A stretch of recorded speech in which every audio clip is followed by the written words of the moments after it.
गणाधिपतये नमः। श्री सरस्वत्यै नमः। श्री गुरुभ्यो नमः।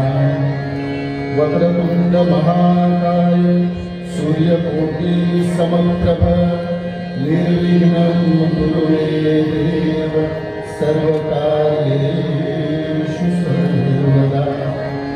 सयति सिन्दूरवदनो देवो यत्पादपङ्कजस्मरणं वासरमणिव तमसा राशिनाशयति विघ्नान्। मुखं करोति वाचालं पङ्क्तिं लङ्घयते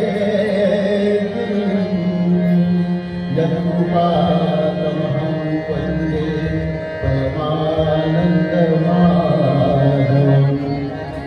गुरुब्रह्मा गुरुविष्णुः गुरुदेवो महेश्वरः गुरुसाक्षात् परब्रह्म तस्मै श्री गुरवे नमः। या कुन्देन तुषारहारधवला या शुभ्रवस्त्रावृता या वीणादण्डमण्डितकरा या श्वेतपद्मासना या ब्रह्माच्युतशङ्करः प्रभृतिर्देवैः सदा वन्दिता। सा मां पातु सरस्वती भगवती निशेषजाड्यापहा कैलासराणा शिवचन्द्रमौळि इन्द्रमाभा निर्गीसहाय।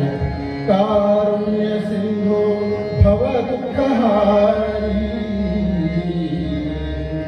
तुझवीण शम्भो मजकोणकारी तुझवीण शम्भो मजकोणकारी। नमः पार्वती पते हर हर राजाधिराज प्रभु रामचंद्र भगवान की गोपाल कृष्ण भगवान की आई जगदम्बा श्री साते माता की जय।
जगदंबा आई माता सातेरी आणि परिवार देवता पुन्हा प्रतिष्ठा सोहळा आणि कलशारोहण सोहळा दैदिप्य मानस सोहळा दिमागात पार पडतो। या सोहळ्याच्या सर्व सर्व सर्व भक्त भाविकांना मनापासून लाख लाख शुभेच्छा।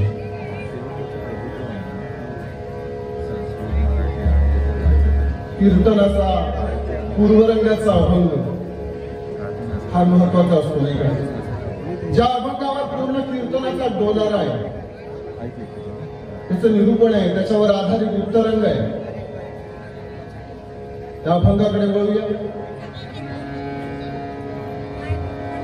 अभंग सगळ्यांच्या परिचयाचा आहे, त्यामुळे माझ्या पाठी म्हणा।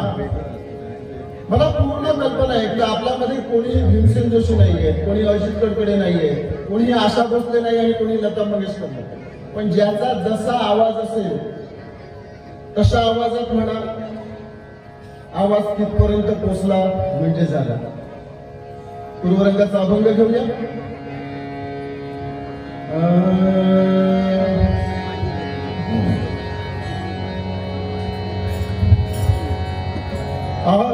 आवडीन भावे हरिनाम घेसी, आवडीन भावे हरिनाम घेसी, आवडीन भावे हरिनाम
सद्गुरुनाथ महाराज की। ओम नमः प्रणवार्थाय शुद्ध ज्ञानैकमूर्तये निर्मलाय प्रशांताय दक्षिणामूर्तये नमः। निधये सर्वविद्यानामधीशे भवरोगिणां गुरवे सर्वलोकानां दक्षिणामूर्तये नमः। आई जगदंबा साती माता की जय।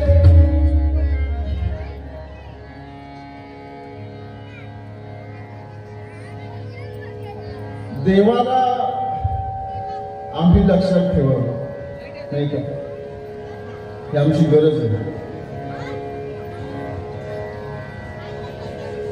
त्यासाठी हा सगळा भक्ती प्रपंच आहे। आजचा अभंग आपल्याला ते सुचवतोय। आवडीन भावे हरिनाम घेसी, तुझी चिंता त्यासी सर्वा। नको खेद करू कोणत्या गोष्टीचा, पती लक्ष्मीचा जाणता। सकल जीवांचा करीतो सांभाळ, तुझ मोकलील ऐसे नाही। जैसी स्थिती आहे तैशा पदी आहे, कौतुक तुपाय संचिताचे। एका जनार्दनी भोग प्रारब्धाचा, हरी तुपे त्याचा नाश झाला। पंढरीनाथ भगवान की जय।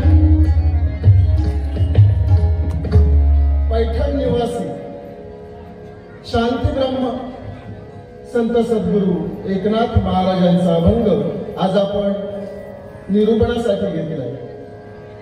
आवडीन भावे हरिनाम घेसी, तुझी चिंता त्यासी सर्वा। आज आपण देखील या क्षणाला आपल्या प्रपंचामधल्या सगळ्या चिंता बाजूला सारून या सोहळ्यामध्ये सामील झालो।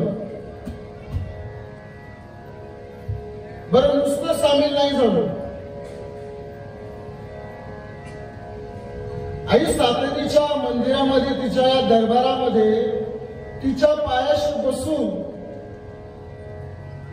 आम्ही तिच्या कीर्तन सेवेत देखील बसलो। बरं, कीर्तनात नुसतं बसलो नाही, तर सांगितल्याप्रमाणे अत्यंतिक आवडीनं नाम देखील घेतो आहोत। आवडीनं भावे हरिनाम घेतो की नाही? सातेरी माता की जय। काय म्हटलं मी? अत्यंतिक आवडीनं आपण नाम घेत आहोत। आई जगदंबा सातेरी माता की। हा, याला म्हणतात अत्यंतिक आवडीनं नाम। अहो, आम्ही भगवंताला लक्षात ठेवावं, देवाला लक्षात ठेवावं, ईश्वराला लक्षात ठेवावं, त्या सातेरीला लक्षात ठेवावं। कोणी आम्ही, ही आमची गरज आहे, पण भगवंतानं आम्हाला लक्षात ठेवावं असं कार्य एकदा तरी आपल्या जीवनात झालं पाहिजे। आणि मला वाटतं ते कार्य आज या मोठ्या गावामध्ये गेले 4-5 दिवस सातत्यानं सुरू आहे। आई सातेरीचा आणि परिवार देवता यांचा पुनः प्रतिष्ठा सोहळा आणि कलशारोहण सोहळा। वातावरण अगदी जल्लोषी आहे, उत्साहाचं आहे, प्रत्येकाच्या चेहऱ्यावर उत्साह दिसतोय। भक्तिमय वातावरण तयार झाले आजूबाजूला आणि या क्षेत्रामध्ये। इथं आल्यानंतर, प्रवेश केल्यानंतर त्या चैतन्य लहरी, भक्ती लहरी जाणवतात।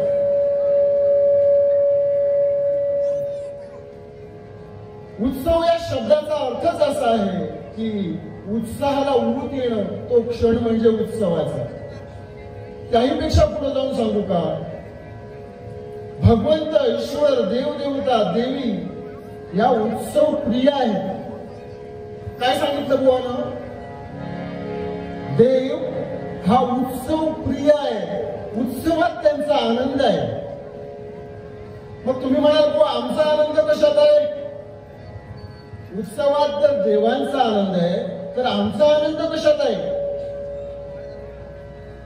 या एवढ्या मोठ्या सोहळ्यामध्ये आई सातेरी मातेनं छोट्या छोट्या छोट्या छोट्या छोट्या कामाकरिता आम्हाला सहभागी करून घेतलं या उत्सवात। यात आमचा आनंद आहे। तिचा सोहळा ती निर्विघ्नपणे पार पाडणार आहे, लक्षात घ्या। आई सातेरी माता स्वतः उपस्थित उपस्थित राहून, जातीनिशी उपस्थित राहून, स्वतःच्या आधिपत्याखाली, स्वतःच्या देखरेखीखाली, स्वतःच्या रखवालीखाली हा पूर्ण सोहळा निर्विघ्नपणे पार पाडणार आहे. पण निमित्त आपण असणार आहोत. प्रत्येक माणूस इथं जो सहभागी झालाय नाही का, तो प्रत्येक माणूस या सोहळ्यासाठी निमित्त असणार आहे. आणि या निमित्ताची निवड इथून होते. निमित्त असणारा देखील पूर्व पुण्याई लागते बरं का. असं कोणालाही काही काम सांगितलं जात नाही. इथं पेटीवर तांब्यावर कुणी बसावं हे देखील काही काळ आधी ठरलेलं असतं तिथं. मग कुणाला तरी बुद्धी होते, पिंटूला फोन करूया, मेस्त्रीला फोन करूया, या मिस्त्रीला फोन करूया, मग बुद्धी होते. आधी तिथनं सूत्र हलतात की यांनाच बोलवा. निमित्त असतो आपण. निमित्त असणारा देखील पूर्व पुण्य लागतं. सर्व सुकृताची जोडी म्हणून विठ्ठली यावाई, सर्व सुकृताची जोडी म्हणून विठ्ठली यावाई, म्हणून विठ्ठली यावाई, म्हणून विठ्ठली यावाई, म्हणून विठ्ठली यावाई, म्हणून विठ्ठली यावाई. सर्व सुकृताची जोडी म्हणून विठ्ठली आवडली. या सोहळ्यामध्ये सर्वांचा तिनं सहभाग दिलाय. बारकाईने लक्ष द्या. गावातल्या एकूण एक कुटुंबाला सामावून घेतलंय आपल्या एवढ्या मोठ्या सोहळ्यामध्ये. मातेनं केवढा मोठेपणा आहे मनाचा. उत्सव जेव्हा ठरला असेल ना, सोहळा जेव्हा ठरला असेल की मग असं असं करूया, तिथपासून मग साफसफाईला सुरुवात झाली असेल. कुठं धुवायचं असेल, काय असेल, रंगरंगोटी असेल, डागडुजी असेल, मग एक डेकोरेशन आलं, ही लाइटिंग आली, साऊंड सिस्टीम वाले आले नाही का, मग पुजारी आले, वाजंत्री आले, पुरोहित आले, इथं ज्याने ज्याने कार्यक्रम सादर केले, भजनं सादर केली आहेत, कीर्तन सादर केली आहेत, ते आले. सगळ्यांचा समावेश करून घेतलाय. सगळ्यांचा समावेश, यात आपला आनंद आहे. आणि आमची पिढी खूप भाग्यवान आहे बरं का. असे कार्यक्रम वारंवार होणे नाही. ऐकताय ना पाटले सगळे? पाटले सगळे गैरसमज नसावा, कीर्तन तुमच्यासाठी सुद्धा आहे.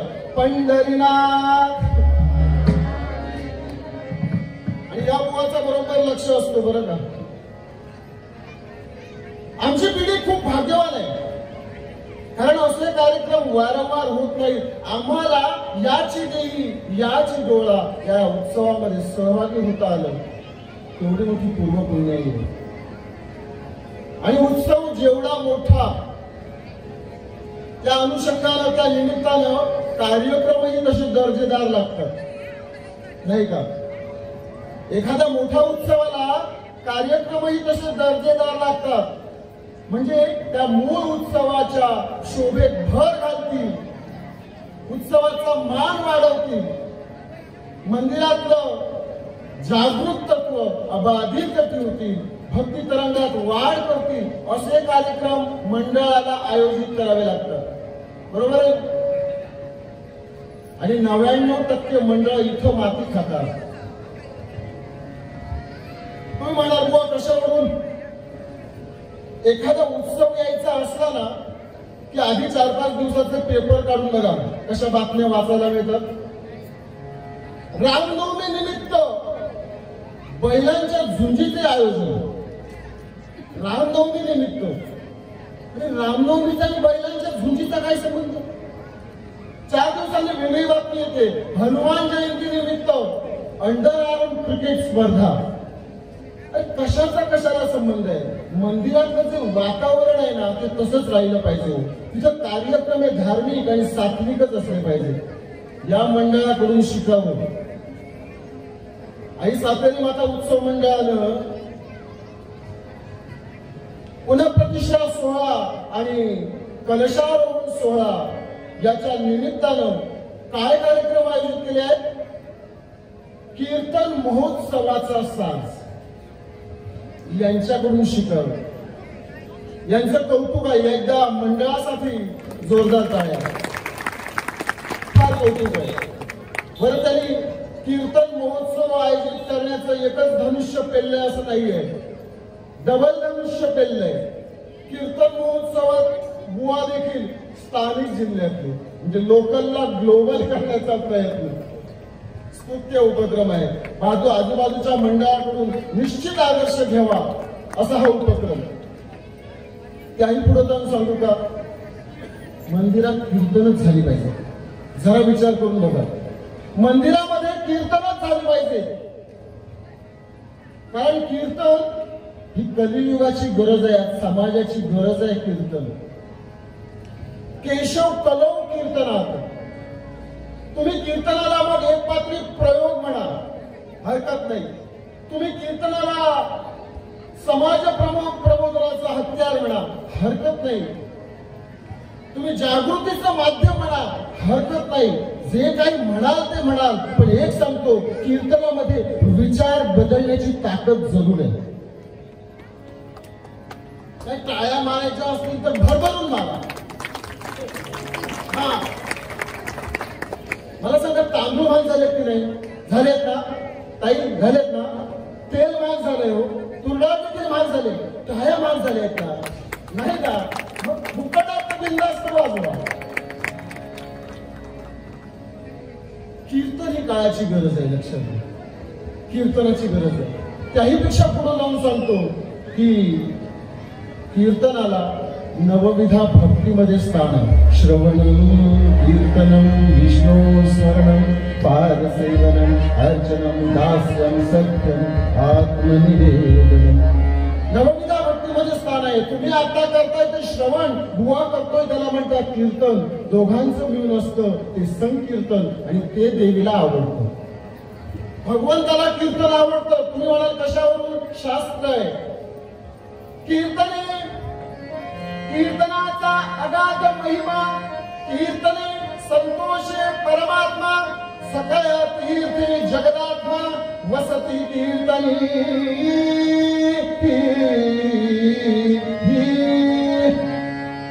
काय सांगितलं बुवानं? कीर्तने संतोषी परमात्मा, त्या देवीला आनंद मिळतो. लक्षात घ्या. अशा कीर्तनानं कीर्तन का ठेवायची असतात? कीर्तन महोत्सव का ठेवायचे असतात?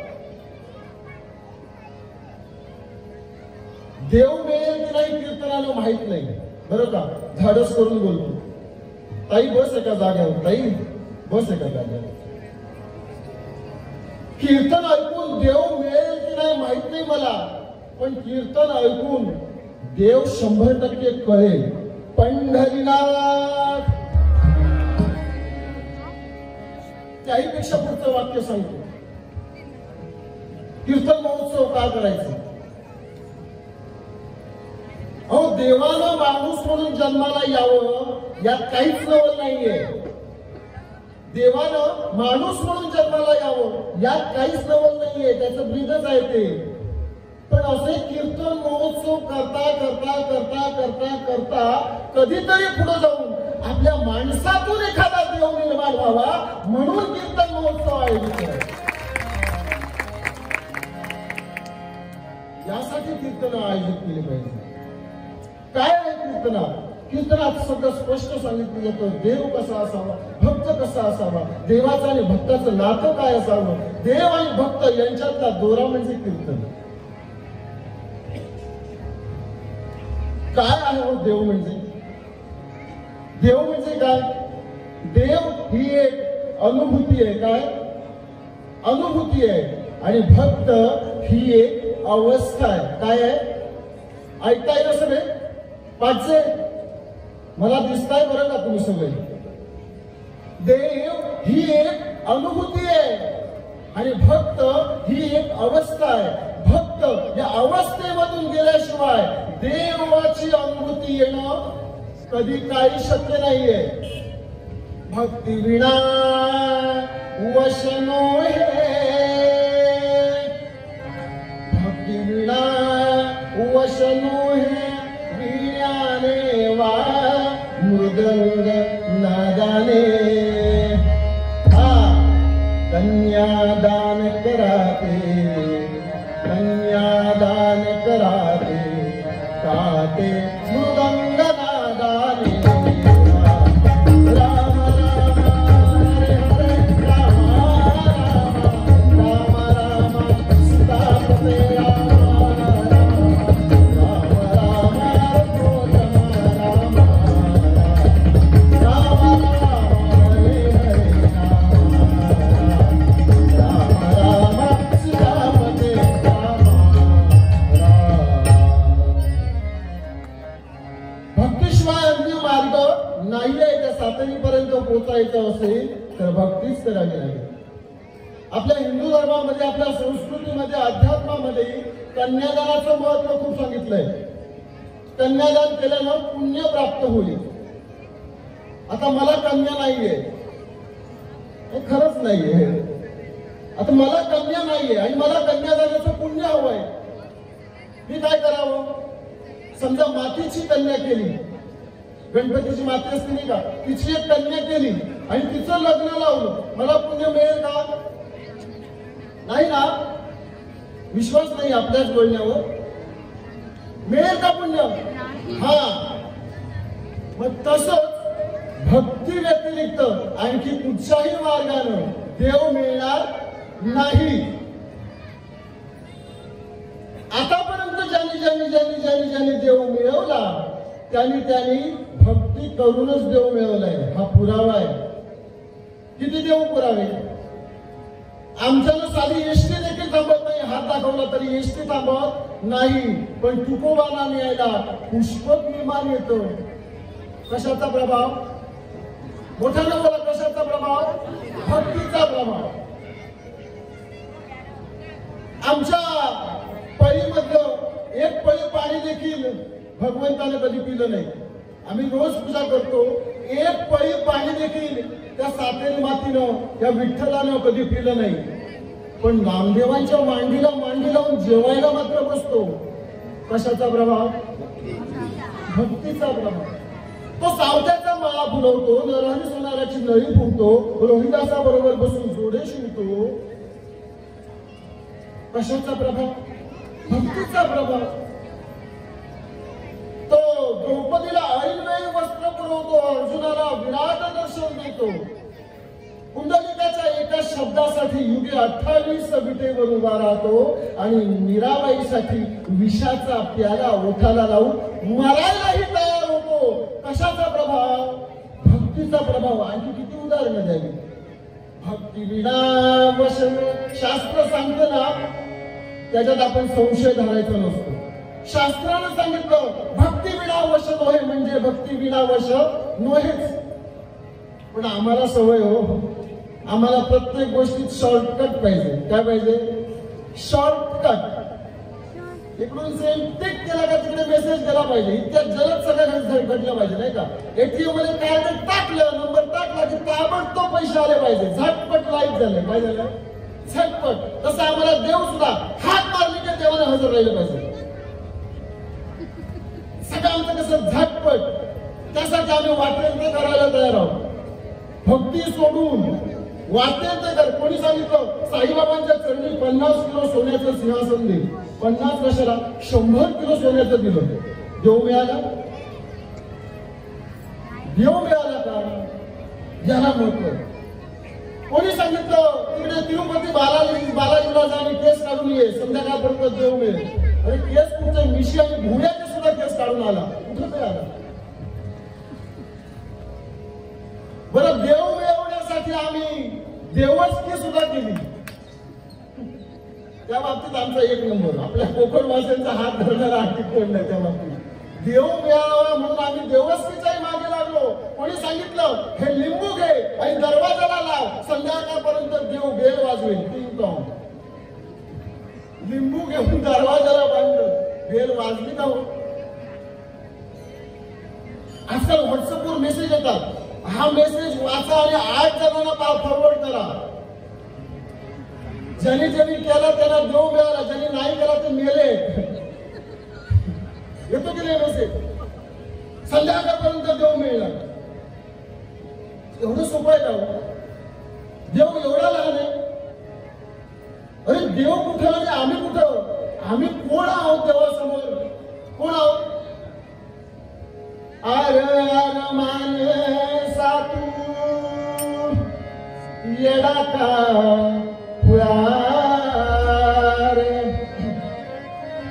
आर आर मानसा तू येडा का पुरार देवा पुढे माणूस पाला पाचळा देवा पुढे माणूस पाला पाचळा देवा पुढे माणूस पाला पाचळा अरे अरे मान साधू अरे अरे मान साधू येडा का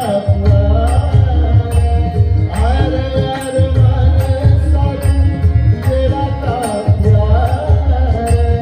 देवा पुढे माणूस पाला पाचळा देवा पुढे माणूस पाला पाचळा देवा पुढे माणूस पाला पाचळा देवा पुढे माणूस पाला पाचळा देवा पुढे माणूस पाला पाचळा देवा पुढे माणूस पाला पाचळा आमच्या संतांना हे माहित होतं की कलियुगात लोकांना वेळच मिळणार नाही मोबाईल पुढं 24 तास शौचालयात गेले तरी मोबाईल संतांना माहित होतं या मोबाईल पुढं वेळ मिळणार नाही लोकांना भक्तीसाठी काहीतरी असा झटपट भक्ती करता येईल वेळेत करता येईल कमी वेळेत करता येईल फावल्या वेळेत करता येईल नवे नवे श्वासात गणित करता येईल असा काहीतरी मार्ग संतांनी शोधून काढला संतांना माहिती होतं की 6:30 पासून मराठी मालिका सुरू होतील बायकांना पुढे 10 पर्यंत वेळ मिळणार गालातल्या गालात हसतायत सगळे माहित होतं संतांना त्यामुळे असं काहीतरी भक्तीचा मार्ग शोधून काढला की जो मालिका बघता बघता देखील करता येईल कोणता मार्ग बरं नाम संकीर्तन साधन पैसो नाम संकीर्तन साधन पैसो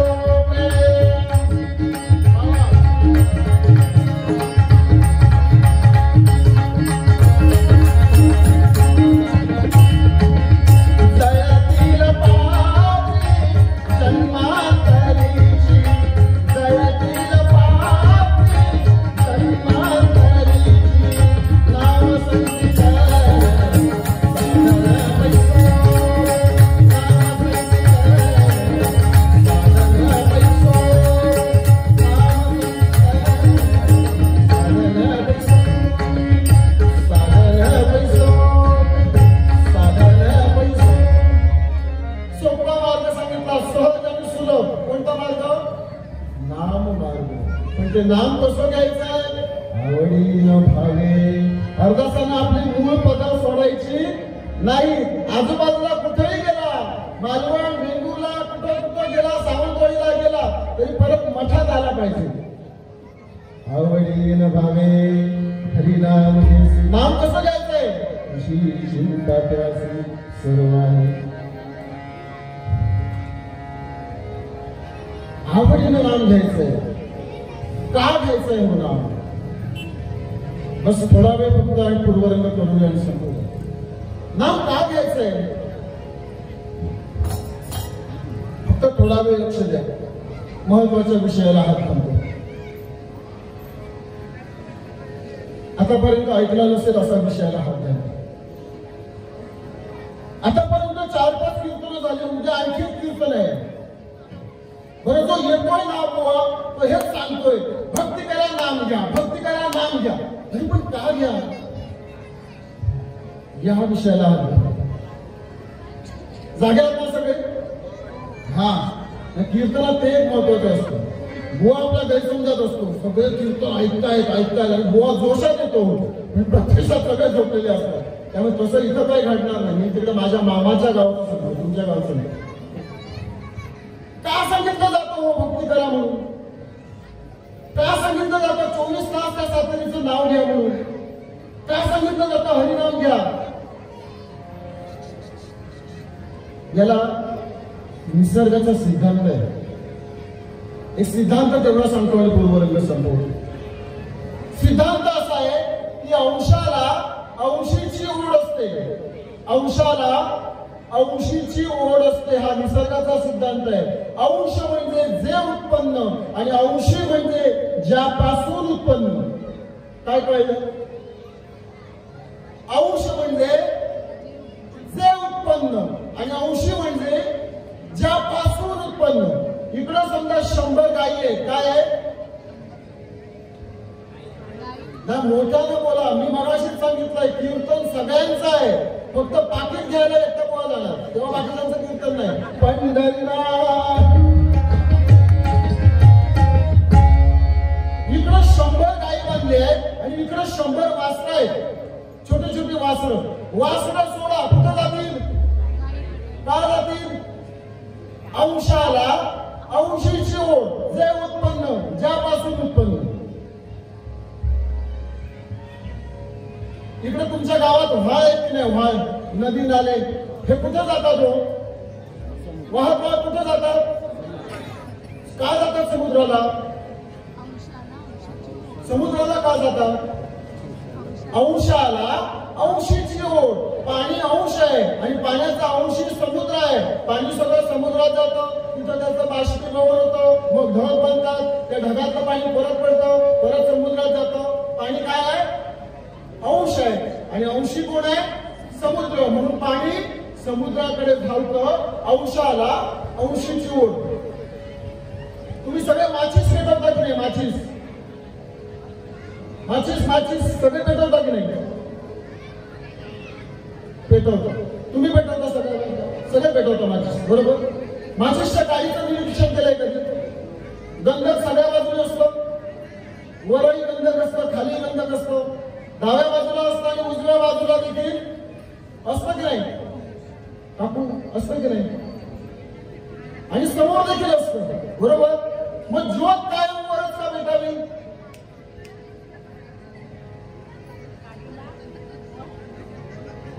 पिन ड्रॉप सायलेन्स. सगळे विचार करतायत, हे लक्षातच नाही आलं कधी, है ना? ज्योत कायम वरच का पेटावी? माचीसच्या काडीला जर बंधक चारी बाजून आहे, वर आहे, खाली आहे, समोर आहे, मग ज्योत पेटताना वरच का? आडवी तिडवी का नाही? कारण अग्नी अंश आहे आणि अग्नीचा अंशी सूर्यनारायण जो वर आहे, म्हणून ज्योत वर पेटते. अंशाला अंशीची ओढ. मग आम्ही कोणाचे अंश आहोत? आम्ही अंश कोणाचे आहोत माहित नाही? देहदेवाचे मंदिर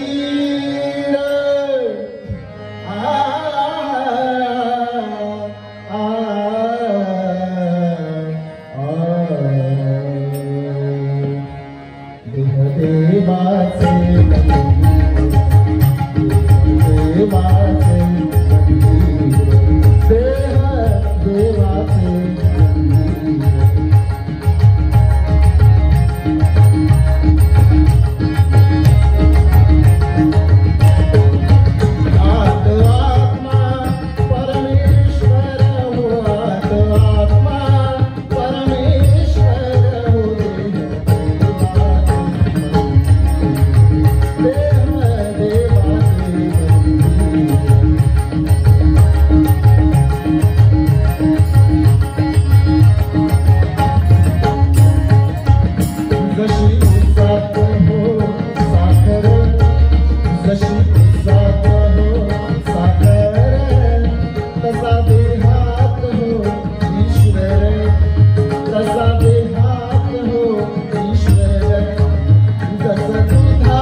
आम्ही कोणाचे अंश आहोत? म्हणजे आम्ही अंशी आहोत आणि आम्हाला ओढ कोणाची हवी? अंशीची हवी. मग कीर्तनकार गोवा सांगतात ते चूक की बरोबर? आवडीन भावे हरिनाम बेसी तुझी चिंता यासी सर्वा. नको खेद करू कोणाच्या गोष्टीचा. खेद हा दोनही बाजूनी क्लेशदायक बरं का. माझ्याकडे आहे याचाही माणसाला खेद असतो आणि माझ्याकडे नाही याचाही खेद असतो. दोन्ही बाजूला खेद हा अहंकार वाढवतो. काय वाढवतो? माझ्याकडे एखादी वस्तू जास्त झाली ना तरीही मला अहंकार होतो आणि माझ्याकडे एखादी वस्तू कमी असेल तर त्या गोष्टीचाही मला अहंकार होतो. परवाच मला एक माझा मित्र मिळाला. तो म्हणाला, स्नेह तुला खरं सांगतो, आमची परिस्थिती चांगली आहे पण अजूनपर्यंत मी घरात टीव्ही घेतलेला नाहीये. का सांगतो त्याने? आमची परिस्थिती चांगली आहे पण अजूनपर्यंत घरात टीव्ही घेतलेला नाहीये. मी म्हटलं त्याचा नाही घेतलास नाही घेतलं, सगळ्यांना सांगत का सुटतोय? म्हणजे जे नाहीये ना त्याचाही त्याला अहंकार झालाय, तेही सांगत सुटतोय. म्हणजे ज्याच्याकडे आहे ना तो माणूस किती सांगत सुटेल नाही का? दोन्ही गोष्टींचा शेवट हा अहंकारामध्येच आहे. आणि अहंकार हा आपल्या आध्यात्मिक प्रगतीमधला असो किंवा प्रापंचिक प्रगतीमधला असो, अहंकार हा विकारच आहे. अहंकार एकदा जडला की सर्वनाशच. एक कारागीर होता, कारागीर. या कारागिराला एकदा कळलं की यम आपल्याला न्यायला येतोय. कोण येतोय? यम न्यायला येतोय. कारागीर एवढा हुशार होता तो म्हणाला, यमाला मी पुरे पडणार, यमाला आता धडाच शिकवतो. मला न्यायला येतोय का? मला न्यायला येतोय का? या यमाला धडा शिकवतो. यानं काय केलं? हा कारागीरच आपल्यासारखे 25 पुतळे तयार केले, दशास्त्रसे हुबेहूब. अगदी अंगावरचे केस सुद्धा सगळ्यांना सारखेच. हिंमत नाही ओळखण्याची खरा कुठचा आणि खोटा कुठचा. 25 पुतळे सेम टू सेम आपल्यासारखे. आणि 26वा जाऊन आपण आतमध्ये उभा राहिला पुतळ्यामध्ये. तिकडून यम आला. यम डोकं खाजवू लागला. आता या 26 मधला कारागीर कोणता ओळखताच येईना. बरं, चुकीच्या माणसाला गेला तर आपली नोकरी जाईल, बरोबर माणसालाच गेला पाहिजे. यमाने डोकं खाजवून बघितलं पण काही उपाय चालेना. त्याला खरा कारागीर ओळखताच आला नाही आणि रिकामी हाताने यम जाऊ लागला. वाटेत जात असताना या गादीचे मालक नारद मुनी मिळाले. त्याने विचारलं, कारागीर यमा असा घामाघूम का? तर काय सांगू म्हणाले नारद मुनी. खाली गेलो होतो त्या कारागिराला आणायला. हो 26 कारागीर, कोणत्या कारागिराचे प्राण न्यायचे कळलंच नाही. असं म्हणाले, मी सांगतो. चुक. कानात एक गुरु मंत्र दिला आणि आले खाली. त्या खोलीचा दरवाजा उघडला. नारद मुनीने देखील बघितलं 25 पुतळे आणि 26 पुतळे. अरे वा वा वा, खरंच मनातल्या कारागिराचं कौतुक केलं. अरे काय कुशल कारागीर आहे. हुबेहूब स्वतःसारखे पुतळे तयार केले यमाला फसवण्यासाठी. वा वा. आणि ठरल्याप्रमाणे यमानं नारद मुनींना विचारलं, नारद मुनी, हे सुंदर पुतळे सगळे तयार कोणी केले? नारद मुनी म्हणाले, माहित नाही तुला? खरंच माहित नाही? असं कसं शक्य आहे? तुला माहित असणार नाही. खरंच तुला माहित नाही हे पुतळे तयार कोणी केले? नाही हो नारद मुनी, खरंच माहित नाही. सांगा ना कोणी केले? बरं म्हणाले, ऐक, हे पुतळे की नाही, हे सगळेच्या सगळे पुतळे की नाही मी तयार केले. मी तयार केले असं नारद मुनींनी म्हटल्याबरोबर त्या 26 मधला जो खरा होता तो तुमच्या उडी मारून बाहेर आला. अरे तू कोण करणार आहे? सगळे मी केले. यमा घाल पास घेऊन पड. हा मी नडला. काय नडला? मी नडला. कोणत्याही गोष्टीचा अहंकार नसावा. जे आहे, जैसे स्थिती आहे तैशा परी राहे. कौतुक तूप आहे संचिताचे. एका जनार्दनी भोग प्रारब्धाचा. प्रारब्ध चुकवणं कोणाच्या हातात नाही, पण प्रारब्धाची धार कमी करता येणं शक्य आहे. कोणता उपाय करावा? आवडीन भावे हरिनाम दे तुझी चिंता त्यासी सर्व. बस इथं पूर्वरंगात थांबूया. बोलता येण्यासारखं खूप आहे, परत कधी संधी मिळाली तर पुढचं बोलूया. म्हणून मूळ पदा आपल्याला उत्तरंगात जाण्यासाठी जेवढा पूर्वरंग हवा होता तेवढा आपण केलाय.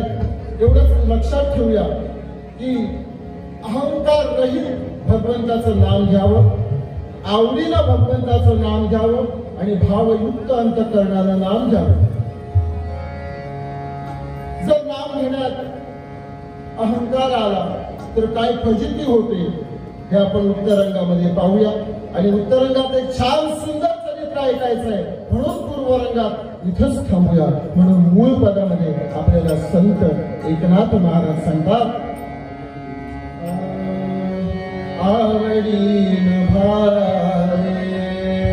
हरिनाम घेसी, आवडीन भावे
हरिनाम घेसी.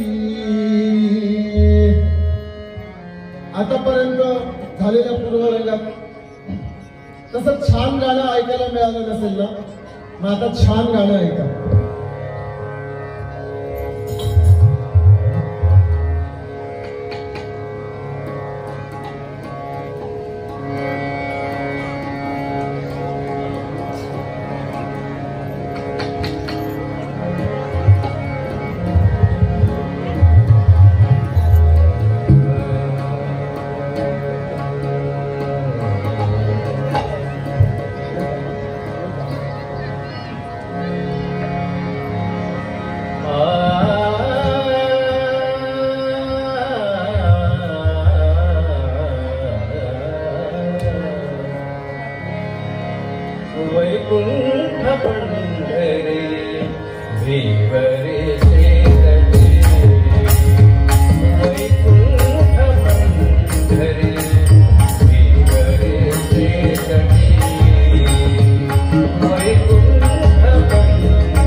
2 मिनिटं नामस्मरण आणि लगेच चरित्र भाग.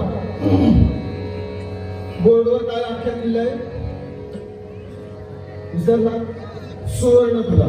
बुवाला विसरून कसं चालेल? आख्यानात जायचंय. 2 मिनिटं नामस्मरण करू आणि लगेच चरित्र भाग. रघुपती राघव राजा राम पतित पावन सीताराम.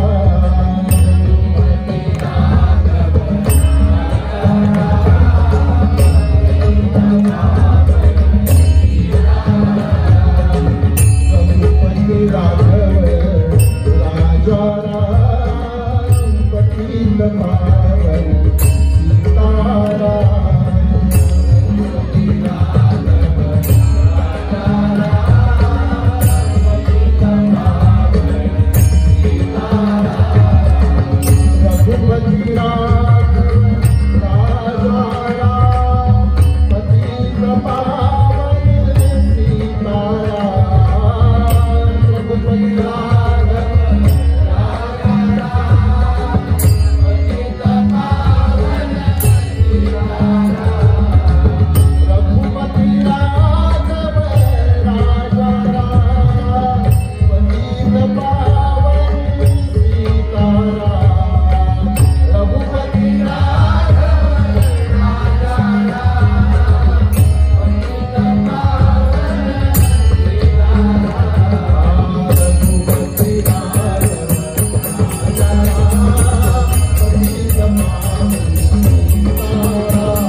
कोणत्या आधाराचं आपण चरित्र पाहणार आहोत? नाहीतर उद्या तुम्हीच बोलणार आपसा. कालचा जो बुवा होता तो पूर्वरंग एक लावला आणि उत्तरंग भलताच लावला, असं व्हायला नको. त्यामुळे सिद्धांत आधी ऐकून ठेवा की मनात जर खेद असेल की माझ्याकडे हे कमी आहे आणि त्याचा दोष आपण जर भगवंताला देवत असू तर असं नाम फळाला येणार. हेच चरित्र ऐकायचं.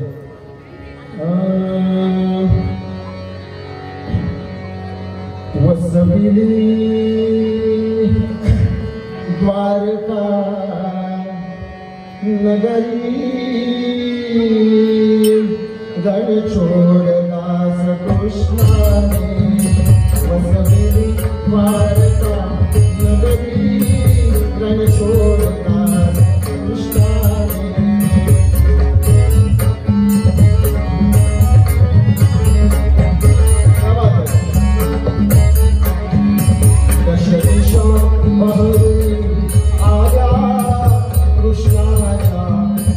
यशाने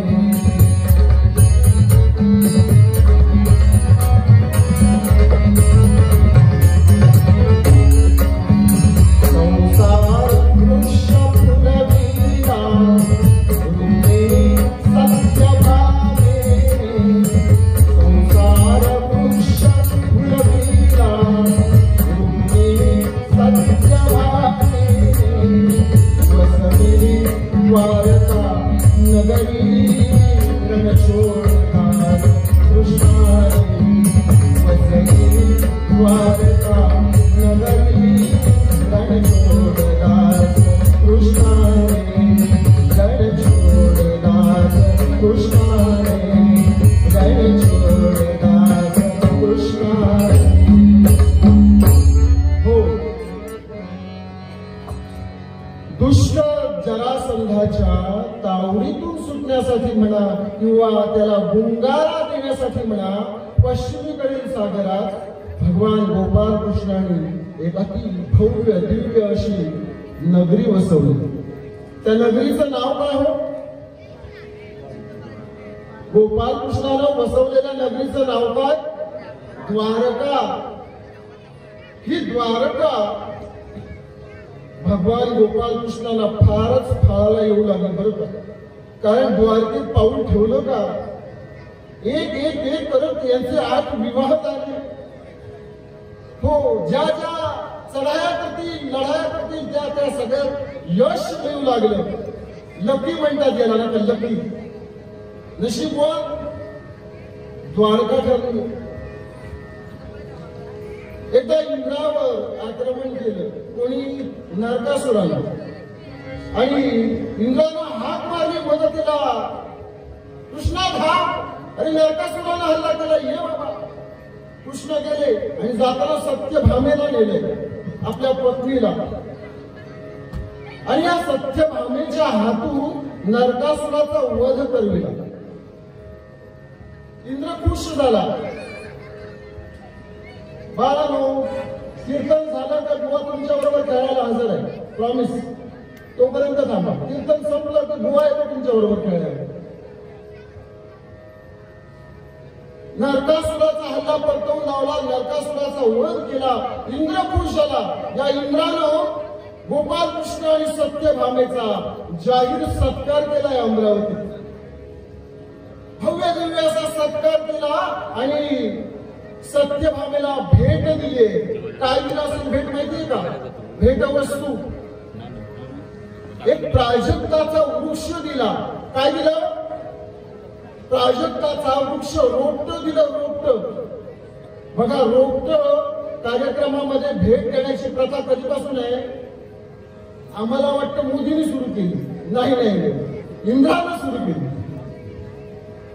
एक प्राजक्ताचा वृक्ष दिला, भामा खुश झाली, इंद्राचा निरोप घेतला, पुन्हा दोघंही द्वारकेमध्ये आली, आणि सत्यभामेनं आपल्या महालाच्या अगदी शेजारी, महालाला अगदी टेकून, महालाला चिकटूनच ते प्राजक्ताचं रोपट लावलं। का?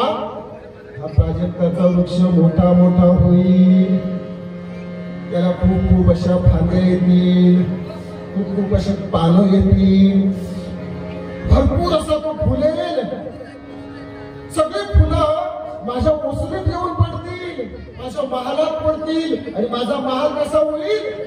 सुगंधित होईल, सुगंधित होईल, अशी कल्पना केली, आणि तो वृक्ष महालाच्या शेजारी सत्यभामेनं लावला।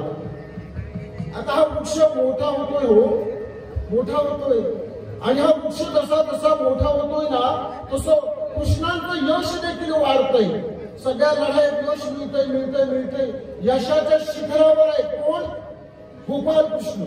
आणि माणूस असो की देव, जेव्हा यशाच्या शिखरावर असतो ना, तेव्हा स्वतःची काळजी जास्त घ्यायची असते।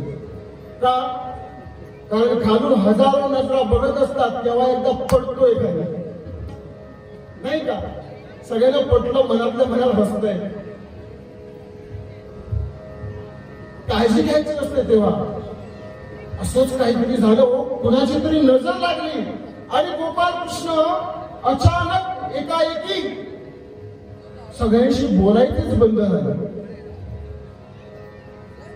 नेमकं काय झालंय हे तर कुणाला सांगायला तयार नाही, काही कळायला मार्ग नाही की गोपाल कृष्णाचं झालं काय, कायम विचारात, कुणाशी बोलत नाहीये, धड खात नाहीये, धड पीत नाहीये, राज दरबारात तर येतच नाहीये, आपल्या महालातच आहे एकांतात। काय म्हणावं याला? कुणापाशी मन तर मोकळं केलं पाहिजे, काय झालंय हे तर सांगितलं पाहिजे, म्हणजे उपाय शोधता येतील, पण तेही नाही, कुणालाच सांगायला तयार नाही। का सांगत नव्हते माहितीये? आपल्या जर मनात एखादं दुःख असेल ना, तर त्या योग्यतेचा माणूस समोर आला पाहिजे, ज्याला ते सांगता येईल, नाही का? तर माझ्या जर पोटात दुखतंय तर बोलेकर सरांना सांगून का उपयोग? तिथं सावंत सरांकडेच गेलं पाहिजे, नाही का? बरोबर आहे ना?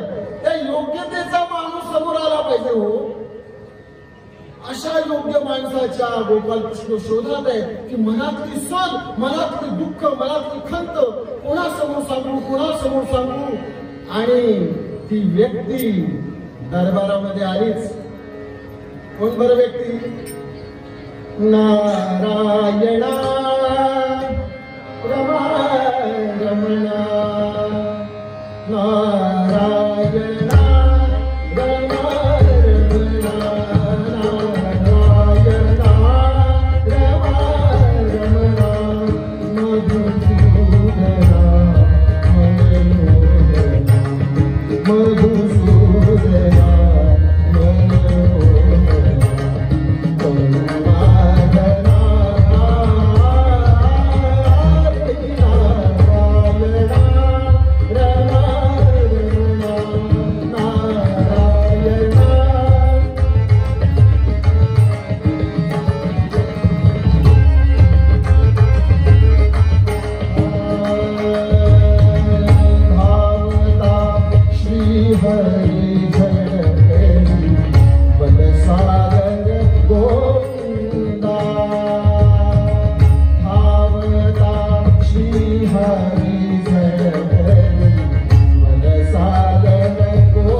हळूहळू पाठवून काय येऊ द्या पुढल्या वर्षीपर्यंत पोहोचते. आणि काय वर्णन करा हो नारद मुनींचं. आमचे दशावती म्हणतात नाही का, कळीचो नारद. नारद कळीचे नाही बरं का, नारद कळकळीचे. कसले? सगळ्यांची कळकळ होते ना. काय वर्णन करावं? गयात वीणा चिपया हाती, गयात वीणा चिपया हाती, सदा श्री नारायण ओळी, सदा श्री नारायण ओळी. अवतारी क्षणोचरी साधु जगाचे, साधु जगाचे तुझे दाता हरिभजनी संगीत रंगे, हरिभजनी संगीत रंगे, हरिभजनी संगीत. नारायण नारायण. हो नारद मुनी आले. त्या राज दरबारामध्ये पाऊल ठेवलं. भगवान गोपाल कृष्णांच्या कानात आवाज पडला. आपल्या महालाचा दरवाजा उघडला. धावत नारद मुनीपर्यंत पोहोचले. दर्शन घेतलं, त्यांना नमस्कार केला, पाय धुतले, पाद्यपूजा केली, उच्च आसन दिले बसायला. एवढा मोठा मान आपल्यातलं अर्ध आसन बसायला दिलंय. क्षम कुशल विचारलं. नारद म्हणजे सामान्य काम नाही बरं का. त्यावेळेचं एकमेव न्यूज चॅनल, त्यावेळेचं एकमेव वर्तमानपत्र, त्यावेळेचं एकमेव डिटेक्टिव्ह, त्यावेळेचे एकमेव पोलीस, त्यावेळेचे एकमेव जज, सगळ्यांच्या सगळ्या फायली यांच्या जोडीमध्ये. असे नारद हो पहिल्या काही क्षणातच ओळखलं गोपाळ कृष्णांचं आजचं वागणं काहीतरी वेगळं दिसतंय. ये बाबा इकडे इकडे इकडे, आज काहीतरी वेगळाच नूर दिसतोय स्वारीचा.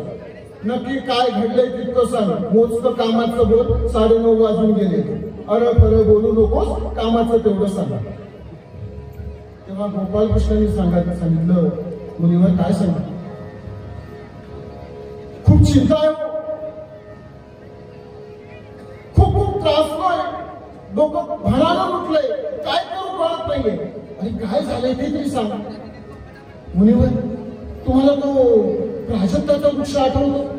हा आठवतो, तो इंद्राला पिढा होता कोणच ना. हा तो वृक्ष या सगळ्याला कारणीभूत आहे. अरे झालं का? तो काय सांगू मुलीवर, तो वृक्ष भावेनं आपल्या महाराज शेजारी लावला. तिला अपेक्षा अशी होती की हा वृक्ष मोठा होईल, फळे फुले सगळी फुलं तिच्या वसुलीत अंगणात पडतील, तिचा महाल सुगंधित होईल, अशी तिची अपेक्षा होती. म्हणून आपल्या महाराज शेजारी लावला. पण मुनीवर झालं फक्त सो, तो वृक्ष वाढत वाढत वाढत वाढत वाढत वाढत वाढत रुक्मिणीच्या महालावर येऊन थांबलाय. आता सगळी फुलं रुक्मिणीला मिळत आहेत. झाडाला पाणी घालते कोण? भामा. झाडाची राखणदारी कोण करते? भामा. झाडाला खत पाणी कोण घालतोय? भामा. झाड राखण करायला सेवक शिपाई कोण ठेवले? भामेनं. आणि फुलं कोणाला मिळत आहेत? सत्य भामेला. इथंच सगळं म्हणाले. पण ही सामान्य गोष्ट आहे, याच्यात काय माहित नाही हो मुलीवर. काय सांगू तुम्हाला, रुक्मिणी ती सगळी फुलं एकत्र करते, माझ्या गळ्यामध्ये छान सुंदर हार बनवते आणि घालते. तो हार मी काढून ठेवायचा विसरतो, आणि जेव्हा भामेच्या महालात जातो तो हार बघितला की भामेच्या तळपायाची आग अशी मस्तकाला जाते आणि ती चिडते माझ्यावर. तुम्हाला किती वेळा सांगावं, त्या संगतीला घातलेला हात घालून माझ्या समोर येऊ नका. मला हे रुक्मिणी वगैरे प्रकरण मान्यच नाहीये. मी फक्त तुमची आहे आणि तुम्ही माझे आहात. बाकी या 1600 मला काही घेणं नाहीये. तुमचं प्रेम फक्त मला एकटीला मिळालं पाहिजे. मी एकटी फक्त तुमची पत्नी. बाकी हे रुक्मिणी वगैरे प्रकरण आपल्याला मान्यच नाहीये. त्यामुळे तुम्ही तिला घातलेला हार घालून माझ्या समोर यायचं नाही. कशी अडवा बोलते हो मला काय करावं ते कळतच नाहीये. बरं बरं बरं बरं कृष्णा, सगळा विषय लक्षात आला. बरं तू शांत राहा, मी काय ते आता बघतो. आणि नारद मुनी भामेच्या महालामध्ये गेले. बघितलं काय अवतार केला होता. रागाने लाल लाल लाल लाल गुंड झाली आहे. आपल्या शिपायांना सांगते, कोण आहे रे तिकडं, इकडे ये, तो प्राजक्ताचा वृक्ष तोडून टाक. नारद मुनी गेले. अगं काय कामे करतेस, तिकडे मोदी सांगतायत वृक्ष लावा वृक्ष जगवा, आणि तू झाडं तोडायला सांगतेस. असं करू नकोस. ऐक आपण बोलून चालून काही तो प्रश्न मिटवला ना. काय झालंय ते तरी सांगा. मुलीवर काय सांगतो तुम्हाला ऐकायचंय काय झालं? ऐका म्हणे. प्राजक्त माझिया अंगणी बहरून प्राजक्त माझिया अंगणी बहरून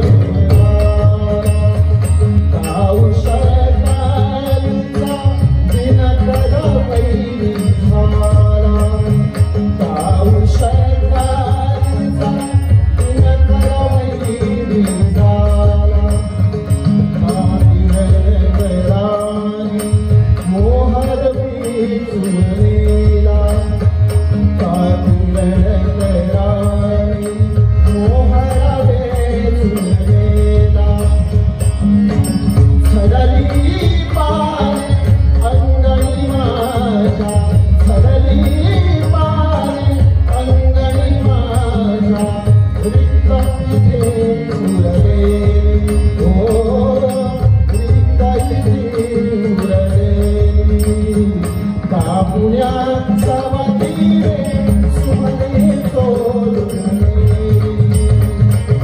पुण्यात सावधी रे सुमने सोडून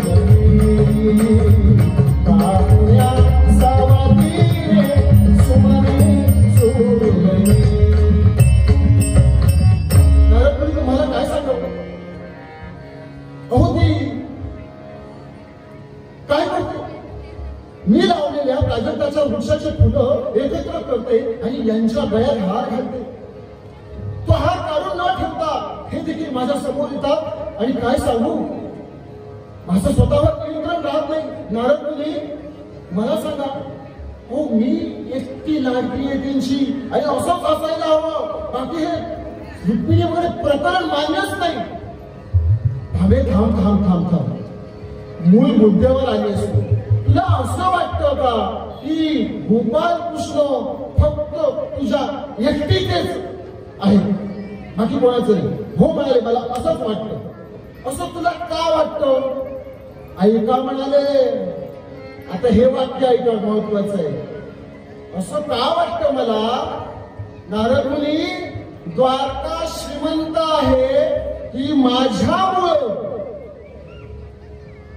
माझे वडील राजा सत्रजित यांनी आपल्या जावयाला म्हणजे गोपाळ कृष्णाला जो समंतक मणी दिलाय ना तो रोज 8 भाग सोनं देतो त्यामुळे कृष्ण श्रीमंत आहे द्वारका श्रीमंत आहे ती माझ्यामुळं माझ्या एकटीमुळं त्यामुळे गोपाल कृष्ण फक्त माझ्या एकटीचेच बाकी हे प्रकरण आपल्याला मान्य नाही आता नारद मुनींना खरं कारण काय ते कळलं डॉक्टरांचं बरं असतं डॉक्टरांना एकदा ताप कळला ना कोरोनाचा आहे की साधा आहे की आणखी कसला आहे एकदा कळला की इंजेक्शन तयार असतं तसं नारद मुनींना एकदा कळलं सोन्याचा अहंकार कसला रोग झालाय झोपला की काय कसला रोग झालाय सोन्याचा अहंकार पूर्वरंगाचा विषय आवडीने भावे हरिनामावेसी नको खेद करू कोणत्या गोष्टीचा सोन्याचा अहंकार झालाय आता म्हणाले उपाय शोधून करतो भामे तुझं बरोबर आहे अगं तुझं एकदम बरोबर आहे असंच झालं पाहिजे लक्षात ठेव असंच झालं पाहिजे गोपाल कृष्ण तुझ्या एकटीचेच हवे तुझं एकदम बरोबर आहे फक्त मला एवढंच सांग की गोपाल कृष्ण तुझ्या एकटीचे फक्त या जन्मात हवे की पुढच्या 1000 जन्मात हवे भामा म्हणाली 1000 जन्मात मिळू शकतात अगो हो मिळू शकतात ना माझ्याकडे उपाय आहे फक्त तू सांग 1000 जन्मात हवे की फक्त या जन्मात नाही म्हणेल मला 1000 जन्मात हवं हा म्हणाले मग त्यावर उपाय सांगतो तू कर काय कर शास्त्र सांगतं की जी वस्तू आपल्याला अत्यंत आवडते आणि पुढच्या 1000 जन्मात हवी आहे ती वस्तू या जन्मात दान करावी तुला गोपाल कृष्ण 1000 जन्मात हवे या जन्मात दान कर खरंच मिळतील अगं नारद मुनी बोलतायत विश्वास ठेव माझ्यावर खरंच मिळतील हो हो मग चला आपण विधी सुरू करूया मी कृष्णाला दान करायला तयार आहे थांबता म्हणाले ब्राह्मण घेऊन ये जा ब्राह्मणाला दान करायचं ही गेली ब्राह्मण शोधायला सगळ्या ब्राह्मणांचे दरवाजे खटखटावते हो आमच्या ह्याला दान घ्या ना लोक म्हणतात आम्ही 5 दिवस गणपती कसा कसा घरात ठेवतो ते आमचं आम्हाला माहित आहे पहा अखंड आयुष्य कृष्णाला पण घरी ठेवून गेलो तर 5 दिवस 11 दिवस ठीक आहे हो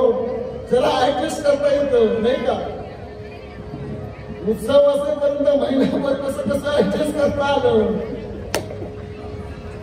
काय रुपये कोणता होऊन गेलो नाही मिळालं आम्हाला जमायचं नाही त्यावेळी भामा आली परत नारद मुनी कोणी घेत नाही हो आम्ही काळजी करू नको कोणी नाही घेत मी घेतो ताबडतोब पाठ मांडला रांगोळी काढली समई लावली आता म्हणाले सगळे मंत्र उच्चारण चालू झालं एक एक एक एक मंत्र म्हणतायत आणि आता शेवटचा विधी आला आम्ही आता काय कर पहिलं पाणी सोड माझ्या हातावर तुळशीपत्र सोड आणि म्हण माझे पती कृष्ण मी तुम्हाला दान दिले पामेने तसं केलं तुळशीपत्र ठेवलं पाणी सोडलं आणि म्हटलं माझे पती कृष्ण मी तुम्हाला आजपासून दान दिले सारा विधी संपला आणि गोपाल कृष्ण त्या दालनामध्ये आले रुक्मिणीला घातलेला प्राजक्ताच्या फुलांचा हार गळ्यात आहे, तो भामेला ठळक दिसेल अशा पद्धतीने ऐटीत चालत आले. भामेने तो हार बघितला आणि किंचाळी, तुम्हाला किती वेळा सांगितलं तो हार घालून माझ्या समोर येऊ नका म्हणून, किती वेळा. अगं भामे ऐक भामे, अगं तू कोणाला बोलतेस? कोणाला म्हणजे? माझ्या पतिदेवाला बोलते. तुझ्या पतिदेवाला? भामे, ते तुझे पती होते, आता ते तुझे पती राहिलेले नाहीये. आता तो माझा दास आहे, माझा सेवक आहे, माझ्या आज्ञेत राहणार, माझ्या आज्ञेत वागणार. हे कृष्णा, अरे बघतोस काय? चल ती माझी विणा घे, मार खांद्यावर आणि माझ्या पाठोपाठ चल. नारद म्हणली श्रीकृष्णाला, नारद म्हणली श्रीकृष्णाला.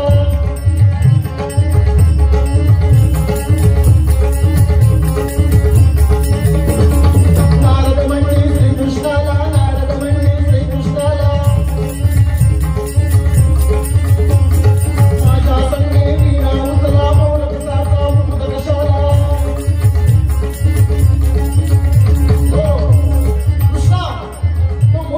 मुकुट काढून ठेव आणि आपण संन्यासी, तू माझ्या बरोबर येतोस. तो मोर पिसाचा मुकुट काढ, ते बाजूबंद काढ, ते खरतरी पिसांबर काढ, ती राजवस्त्र काढ आणि काय कर, फक्त पंचा मुंडा, फक्त पंचा. बाजूबंद ही काढून ठेव, बाजूबंद ही काढून ठेव. पंचा मुंडा रंबईला, पंचा मुंडा रंबईला. गोपालकृष्णाने तसंच केलं, बाजूबंद काढून ठेवले, भरभरी पितांबर काढून ठेवलं, सगळी राजवस्त्र काढून ठेवली, पंचा गुंडाळला, केस मोकळे केले. नारद मुनीचा विणा मारला खांद्यावर आणि नारद मुनीच्या पाठोपाठ चालतायत. लेफ्ट राईट करत चालले आणि भामेच्या समोर आले आणि भामेला म्हणताय, भामे आता येतो आम्ही, भामे आता येतो आम्ही. येतो म्हणजे तुम्ही याला घेऊन जाताय? नारद मुनी फसवलं मला, तुम्ही फसवलं मला. फक्त तुम्ही दान करायचं एवढं सांगितलं, हे त्याला नेणारा काही सांगितलं नाही. आता मी काय करू? आता तुझ्या कर्माची तू.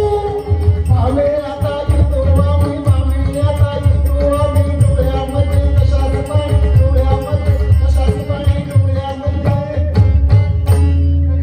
आता निघाले ते द्वारकेतून निघाले, ते दूर दूर दूर दूर अरण्यामध्ये गेले. भगवान गोपालकृष्ण द्वारकेमध्ये नाही, सगळीकडे चर्चा सुरू झाली. भूकंप झाला, भूकंप. लोक विचारतायत भामेला, गेले कुठे, गेले कुठे? सगळ्यांना उत्तर घेऊन घेऊन घेऊन भामा हैराण झाली. या 16,100 स्त्रिया विचारू लागल्या, तुझ्या एकटीची होते पण, तुझ्या एकटीचे होते? आम्हाला विचारायचं नाही, सवरायचं नाही. मनाला वाटलं, केलं दान. असं कुठं चालतं? आमचं सुद्धा पती होते, आता त्यांना आणायचे कसे? काही करावं कळेना. बलराम दादा आले, देवकी वसुदेव सगळी आली आणि सगळी हकीकत जाणून घेतली. आणि बलराम दादांनी ठरवलं की आता एकच उपाय, अरण्यामध्ये जाऊया, नारद मुनींची माफी मागूया आणि गोपालकृष्णाला घेऊन येऊया. अखेर द्वारकेतले सगळे नागरिक, बलराम दादा, वसुदेव, देवकी, सत्यभामा, या 16,100 स्त्रिया सगळ्या जणी अरण्याची वाट धरली. दूर एका ठिकाणी दोघही नारद मुनी आणि गोपालकृष्ण भजन करतायत. जय जय रमा रमण श्रीरंग, जय जय रमा रमण श्रीरंग.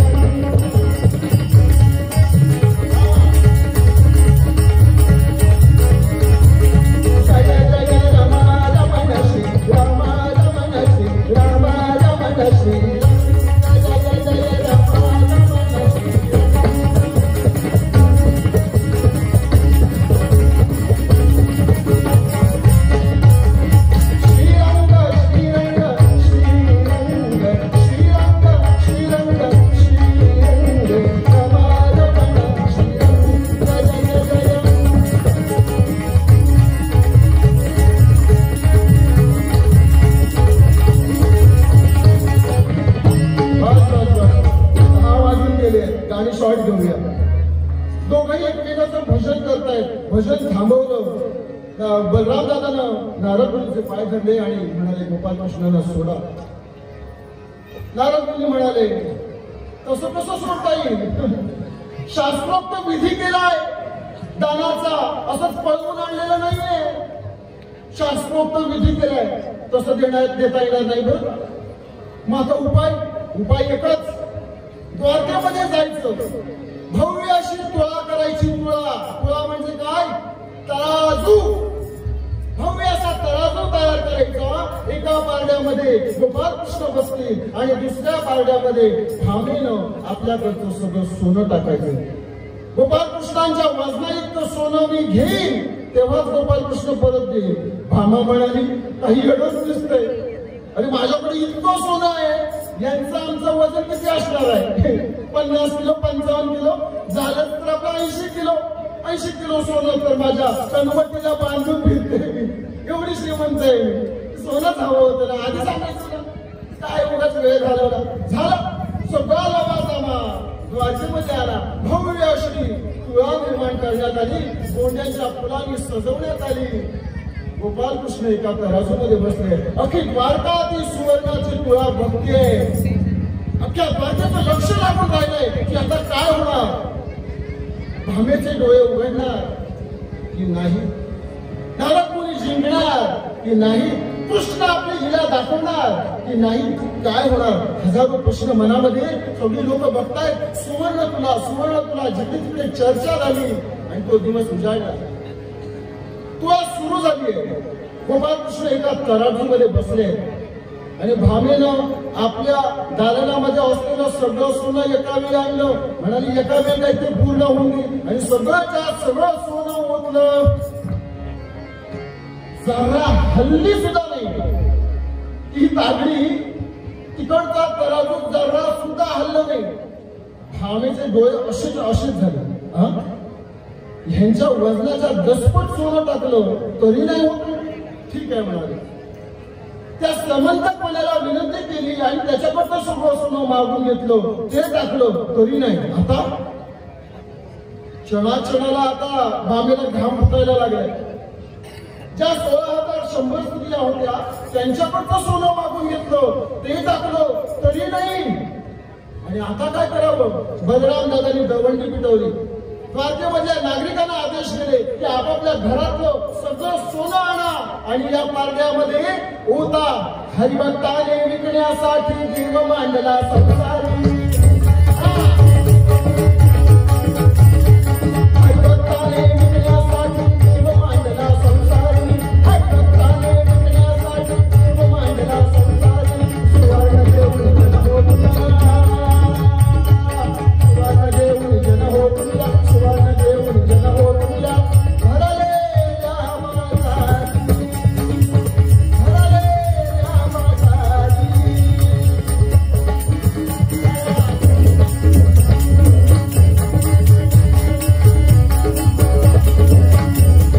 हो, सगळ्यांचं सोनं संपत आलं. इंद्रानं आपली अमरावती विकली आणि बदल्यात सोनं घेतलं, ते घातलं. पारडं काही झाले ना. कुबेराचा सगळा खजिना आणला. कोणाचा? कुबेराचा खजिना आणला, तो रिकामी केला. पारडं काही झाले ना.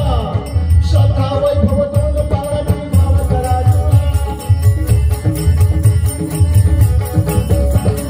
श्रद्धा वैभव दोन पारडी भाव करायला. तुळण्यासाठी पारड्यात तो श्रीहरी गेला. वजनासाठी भरून आला, वजनासाठी भरून आला, वजनासाठी भरून आला. वर्णाच्या नगरी हरिभक्ताने विकण्यासाठी जीव मांडला संसारी. हरिभक्ताने विकण्यासाठी जीव मांडला संसारी. सुवर्ण देऊन जन हो तुझ्या, सुवर्ण देऊन जन हो तुझ्या, सुवर्ण देऊन जन हो तुझ्या. भरले रामासाठी, भरले रामासाठी, भरले रामासाठी. हास्य हुस्य गाणं म्हणून बुवाला नाही झालं, भामेला झालं. कारण सगळ्यांकडचं सोनं संपलं. आता सोनं कुठून येईल. असं मार्गच निर्माण नाही झालं, दिसत नाहीये समोर, काय करायचं आता प्रश्नचिन्ह. शेवटी नारद मुनींना विचारलं, नारद मुनी आता तुम्हीच काय तो उपाय सांगा, सगळ्यांकडचं सोनं संपलं. नारद मुनी म्हणाले, बघ मला काही जास्त कळत नाही, पण तुला सुचवतो, बघ तू सगळ्यांकडचं सोनं आणलंस, पण एकीकडे मात्र अजून गेलेली नाहीस, एकीच्याकडे अजून गेलेली नाहीस. बघ आता तुझ्याकडचं सोनं आण, पटलं तर जा, नाहीतर मग गोपाल कृष्णाला घेऊन मी जातो. हमेशा लक्षात आलं रुक्मिणीकडे जायचं राहिलं. आता काही तळमोपायच नव्हता हो. सुवर्णद्वारा वतीचाच राणा, सुवर्ण भारे तुळता तुळेना, आश्चर्य वाटे मग भामिनीला, अभिमान सारा गळून दिला गोपाल कृष्ण भगवान. सगळा अभिमान गळून गेला आणि भामा धावत धावत धावत धावत धावत रुक्मिणीच्या माहेरी गेली. बघितलं तर रुक्मिणी देवी मौन व्रतामध्ये होती. कशामध्ये? मौन व्रतामध्ये गेली आणि पायदंड रुक्मिणीचे आणि सगळा हकीकत सांगितली, बाहेर काय घडतंय महालामध्ये ते सांगितलं. रुक्मिणीने शांतपणे ते ऐकून घेतलं आणि तिला हाताला इशारा केला, घाबरू नकोस. काय केला इशारा? घाबरू नकोस, मी आहे ना, मी बघते. मौन व्रतात असल्यामुळे बोलू शकत नव्हती, फक्त इशाऱ्याने सांगितलं, माझ्या पाठोपाठ ये. रुक्मिणीने एक सुवर्ण थाळी घेतली, एक मखमली वस्त्र घेतलं. दोघंही तुळशी वृंदावनापाशी आली. रुक्मिणीने तुळशीला मनोभावे नमस्कार केला, तिची आधी माफी मागितली आहे. लक्षात घ्या, तुम्ही आणि आम्ही सुद्धा ज्या ज्यावेळी तुळशीपत्र तुळशीची मंजिरी खुंटू त्याच्या आधी तिची माफी मागायची आहे की बाई ग, मी तुला विष्णुपती वाहण्यासाठी तोडते, विष्णुपती वाहण्यासाठी तोडते, हे तिला सांगावं आणि नंतर तुळशीपत्र खुंटावं. रुक्मिणी देवीनं तसं सांगितलं. तुळशीपत्र खुंटलं, त्या सुवर्ण थाळीमध्ये ठेवलं, वरती मखमली वस्त्र घातलं आणि भामेला इशारा केला, माझ्या पाठोपाठी. आणि दरबारामध्ये आले दोघी. अख्खा दरबार बघतोय आणि पूर्व आणि पश्चिम एकत्र. ही भामा रुक्मिणीचं तोंड बघत नव्हती, रुक्मिणीची सावली पडून घेत नव्हती, तिच्या हातचं पाणी घेणार नाही म्हणे. आणि आता रुक्मिणीच्या पाठोपाठ चालते. सगळ्यांचे डोळे एवढे झाले, काय बघतोय आपण, विश्वास बसेना. रुक्मिणी देवी आली, भगवान गोपाल कृष्णांच्या समोर उभी राहिली. त्यांना मनोभावे नमस्कार केला, त्या तराजूला नमस्कार केला. म्हणाली, इज्जत राख, इज्जत राख, आज सगळं तुझ्या हाती. भगवान गोपाल कृष्णाचं दर्शन घेतलं आणि शिपायाला आदेश केला, सगळं सोनं बाजूला करा. काय करा? सगळं सोनं बाजूला करा, इशाऱ्यानं सांगितलं. शिपायांच्या डोक्यात आलं, अरे काही येड लागले की काय या बाईला? अरे इतकं सोनं घालून जे तुला झालं नाही, ते काय झाकून आणलंय, काय असेल कुणाच एवढंच काहीतरी आहे, ज्यानं पुढं पूर्ण होणार आहे. तरी पण आता राणी आहे, आदेश मानला पाहिजे. सगळं सोनं बाजूला केलं आणि सगळ्यांच्या नजरा वळल्या की आता रुक्मिणी देवी काय उघडते त्या थाळीमधून. रुक्मिणी देवीनं त्या सुवर्ण थाळीवरचं मखमली वस्त्र बाजूला केलं. तुळशीची मंजिरी होती, तिला पुन्हा एकदा नमस्कार केला आणि मनोभावे भगवान गोपाल कृष्णांचं आवडीनं भावे हरिनाम केसी, आवडीनं आणि भावयुक्त अंतःकरणानं गोपाल कृष्णांचं नाव घेतलं आणि ती तुळशीची मंजिरी त्या रिकामी पारड्यात ठेवली मात्र. आणि काय आश्चर्य, आदिशक्तीच्या भक्ती पुढती, आदिशक्तीच्या भक्ती पुढती, हरिहर का झाला बघा हो, हरिहर का झाला बघा हो, हरिहर का झाला.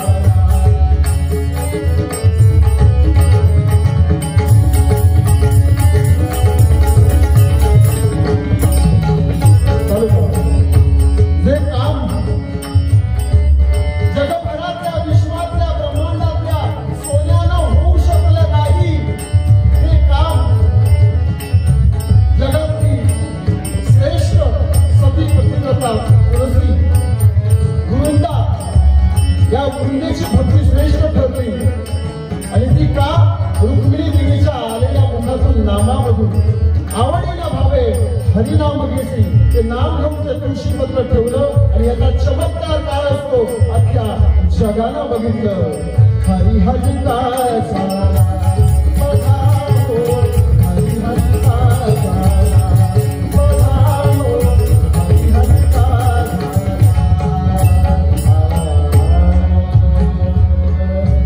आपलं कथानक इथं संपतं. या कथानकामधून काही बोध घ्यायचा म्हटला तर एवढंच बोध घेऊया. जे आमच्याकडे आज आहे ती आमच्यावर सातेरीची कृपा आहे म्हणून आहे असं समजून चला. जे आमच्याकडे आज नाहीये ती ही सातेरीचीच इच्छा आहे असं समजून चला. कायम तिच्या चरणी लीन राहावं, तिचं नाव आवडीनं घ्यावं, भावयुक्त अंतःकरणानं घ्यावं म्हणजे सदैव तिची कृपा राहील. हा बोध आजच्या कीर्तनातून घेऊया, इथं थांबूया. म्हणून मूळ पदामध्ये आपल्याला संत एकनाथ महाराज सांगतात आवडीन भावे हरिनाम घेसी, आवडीन भावे हरिनाम घेसी.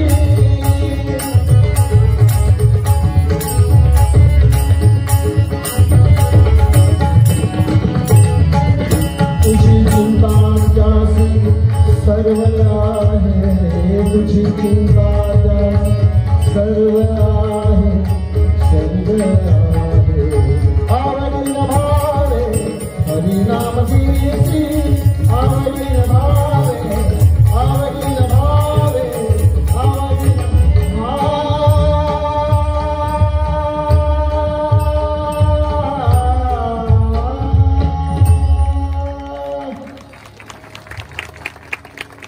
झालेली सेवा सातेरीच्या चरणी अर्पण करतो. काही चूक अपराध झाली असेल तर क्षमा करा. माझ्या साथीदारांचे आभार मानतो. फार उत्तम त्यांनी सांभाळून घेतलं. आपण उत्तम श्रवण भक्ती दाखवला. तुमचेही आभार मानतो. मंडळाचे आभार मानतो. इथं मला कीर्तन करण्याची संधी दिली. भाऊ नाईक बुवा जे कायम आमच्यासाठी मार्गदर्शक करीत असतात त्यांनी फोन केला होता. त्यांच्यामुळे ही संधी मिळाली. त्यांचे आभार मानतो.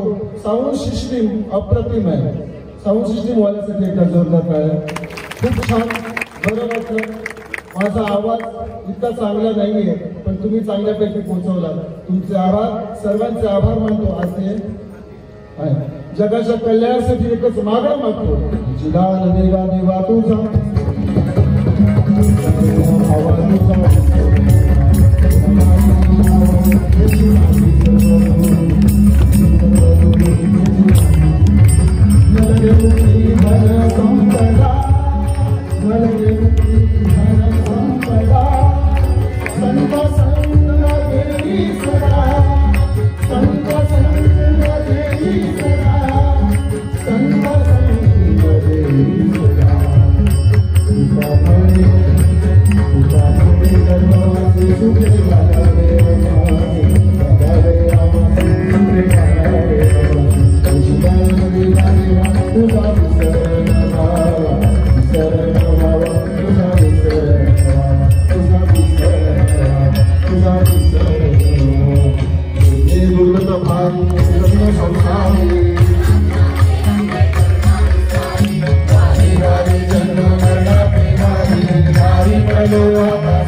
Thank